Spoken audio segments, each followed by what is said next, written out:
और अगले दिन गोलू को साथ लेकर खेत चला गया। कुछ ही दिनों में गोलू ने खेती की हर बात सीख ली।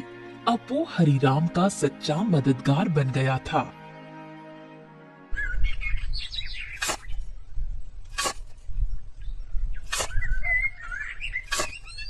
हरिराम, अरे आज की मिट्टी तो बहुत भारी लग रही है।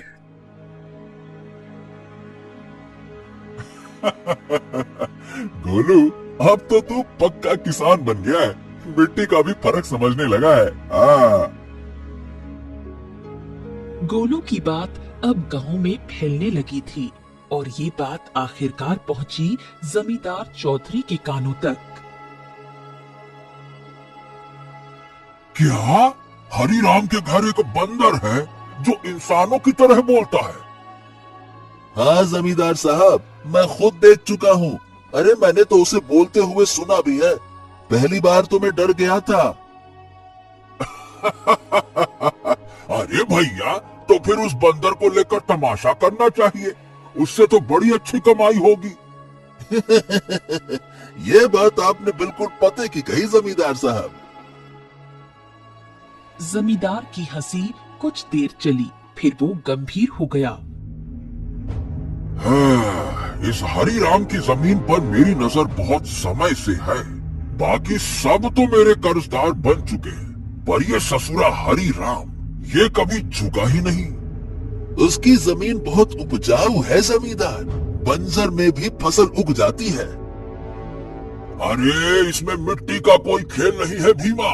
उसकी किस्मत और सितारे बुलंद है, पर जिस दिन वो सितारे गिरेंगे ना, उसी दिन ये खेत मेरा होगा और हरिराम मेरे कदमों में होगा। देख लेना तुम।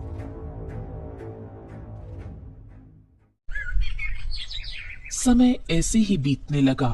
एक दिन हरिराम और गोलू जब खेत से घर लौटे तो आंगन में बैठी अर्चना को देखकर दोनों के चेहरे पर चिंता की रेखाएं खिंच गईं। अरे अर्चना, क्या हुआ? ये कैसी खांसी है?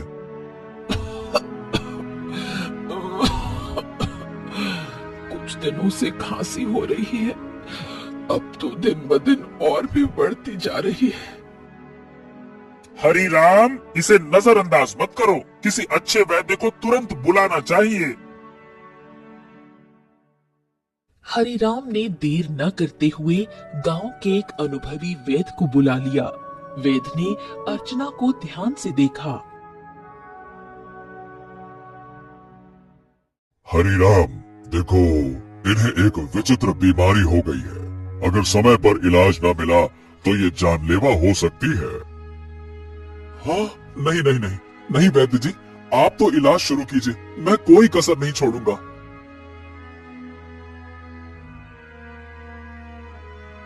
उस दिन से हरिराम का सारा धन अपनी पत्नी के इलाज में लगने लगा। हफ्तों बीतते गए और एक दिन ऐसा आया जब उसकी सारी जमा पूंजी खत्म हो गई। उस दिन हरिराम घर पर अकेला बैठा था।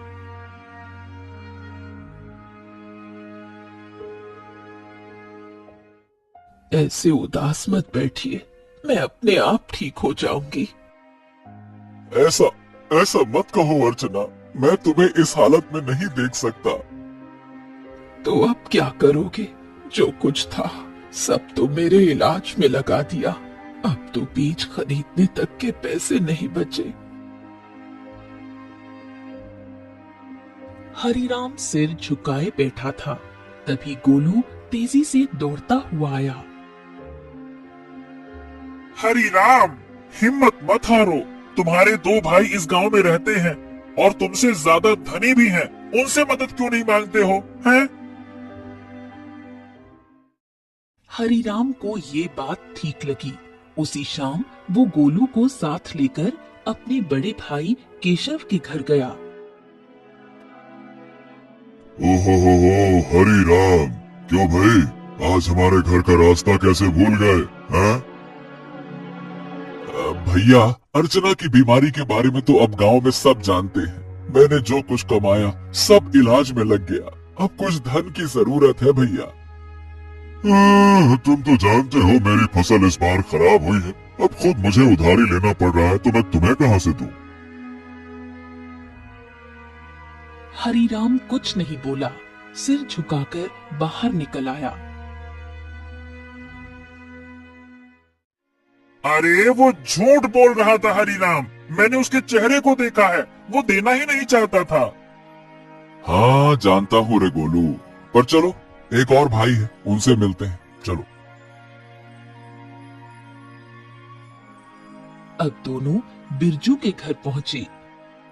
बिरजू ने दरवाजा खोला और हरीराम को देखकर चौंक गया।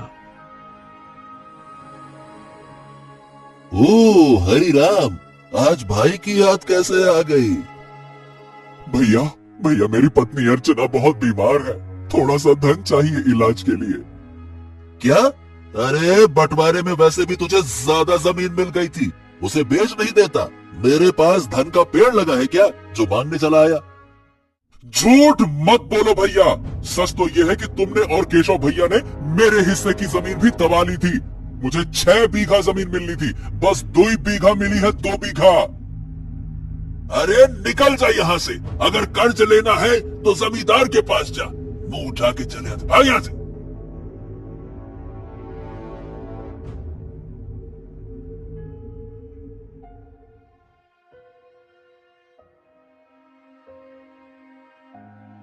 कैसे भाई है तुम्हारे हरीराम, एक भी मदद को तैयार ही नहीं है।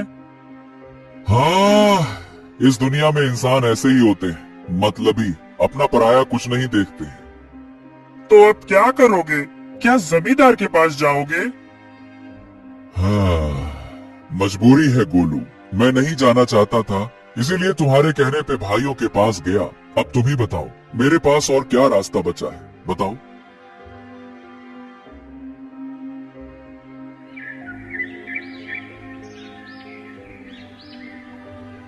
अगले दिन हरीराम और गोलू जमींदार की हवेली में जा पहुंचे। उम्मीद उसे कम थी, मगर अपनी पत्नी की खातिर उसने खुद को झुका दिया था। मैं जानता था हरीराम, एक न एक दिन तू चलकर मेरी हवेली में जरूर आएगा भैया। आपने बिल्कुल सही कहा था मालिक, जब तक इसकी किस्मत चमक रही थी तब तक बहुत अकड़ में चलता था, अब देखो कैसा मुरझाया मुरझाया सा खड़ा है। ए जमींदार, तुम्हें किसी की हालत का मजाक उड़ाने का हक नहीं है। लोग तुम्हारा सम्मान करते हैं, तुम्हें भी दूसरों का सम्मान करना चाहिए, समझे? ए बदरवा, बकवास बंद कर। तू इंसानों की तरह बोलता है, इसका मतलब ये नहीं है कि तू इंसान बन गया है, समझा? हाँ भैया हरीराम, बताओ बताओ क्यों आए हो? क्या बताए, आपको तो सब पता है, मेरी पत्नी बीमार है, सारा धन इलाज में चला गया, कुछ धन की आवश्यकता है। अच्छा अच्छा अच्छा अच्छा, धन चाहिए तो भैया मेरी शर्तें सुन लो। ब्याज 50% और बदले में कुछ गिरवी रखना होगा। हाँ, मेरे पास कुछ बचा है क्या जो गिरवी रखूं? जो सोने के आभूषण थे वो भी इलाज में बिक चुके हैं। अरे है ना, क्यों नहीं है? तेरे पास 2 बीघा जमीन है, भैया उसे गिरवी रखो, वक्त पर कर्ज चुकाएगा तो जमीन तेरी वरना मेरी, सीधा हिसाब। बोलो भैया। हरीराम सोच में पड़ गया, उसे अपनी पत्नी का जीवन बचाना था, मगर कीमत बहुत बड़ी थी। अरे ये तो सरासर अन्याय है, तुम किसी की मजबूरी का फायदा उठा रहे हो। ऐसे तो हरीराम कभी कर्ज ही नहीं चुका पाएगा। ए हरीराम, पहले तो तू इस अपने पालतू बोलने वाले बंदर को ले जा यहाँ से, नहीं तो मेरा मन बदल गया तो हो गया तेरा काम। जब से आया है पटार पटार पटार पटार। चुप कर। हरीराम चलो मेरे साथ, ये कर्ज मत लो, चलो। हाँ, गोलू मेरे पास अब और कोई चारा नहीं है। अरे तुम बस चलो तो, मैं तुम्हारी मदद करूंगा ना। हाँ चलो मेरे साथ। हरीराम गोलू के साथ चला गया। हवेली के भीतर जमींदार और भीमा गुस्से से खौल रहे थे। ए मालिक, हरीराम तो हाथ से निकल गया। अरे चिंता मत कर बेटा, मजबूरी उसे फिर लौट आएगी। कितना दूर जाएगा वो?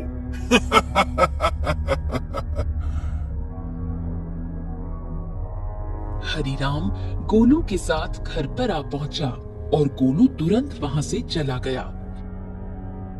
शाम तक गोलू लौटकर नहीं आया। हरिराम और अर्चना की चिंता बढ़ने लगी। गोलू अब तक क्यों नहीं आया? कहीं जमींदार ने उसे कुछ कर तो नहीं दिया? अरे पता नहीं कहाँ गया, मेरा मन भी बड़ा बेचैन है। रात बीत गई। सुबह सूरज की किरणों के साथ ही गोलू